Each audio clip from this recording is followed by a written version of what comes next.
Prince William wanted this validation for some time, and seemingly, all thanks to this, it's now come to some kind of conclusion. What are we talking about? Hi, good morning, Neil Sean here at the very heart of Bradford today. I hope you're all keeping well.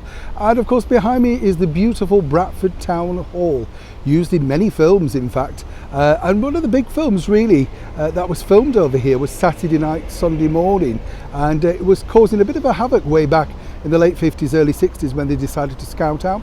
They used quite a few local people as well for extras. But if you are a fan of a true rock and roll legend, then there's none bigger really, is there, than Buddy Holly. Now Buddy Holly played here, Bradford, on the 10th of March 1958 at the Gaumont Cinema.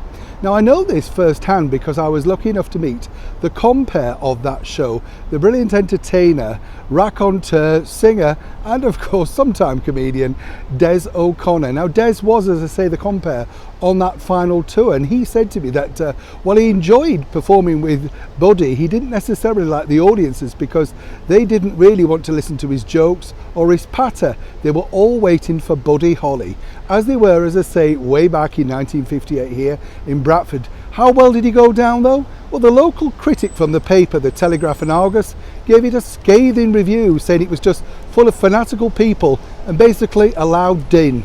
How times change. We recognise Buddy as one of the all-time great pioneers of rock and roll. Back as ever though to your breaking story of the day. The story really was one that reverberated around the world. That's all thanks to the sit-down interview with Meghan Markle and Prince Harry. I don't know about you, but I was always fascinated by the fact that Harry only joined Meghan in the third part of the interview and seemingly never saw anything of the first 2 hours that was filmed. Very shrewd, Miss Markle, very shrewd indeed. But it was this sort of stories about the way that she was treated or badly treated that really resonated with the audience around the world. And one in particular that Meghan highlighted was the fact that during the wedding, Catherine, the Duchess of Cambridge, was in fact the culprit. She made Meghan cry. And if you remember, Meghan cited the fact that she felt it was unfair that this wasn't reported, and the fact really that the media were taking sides.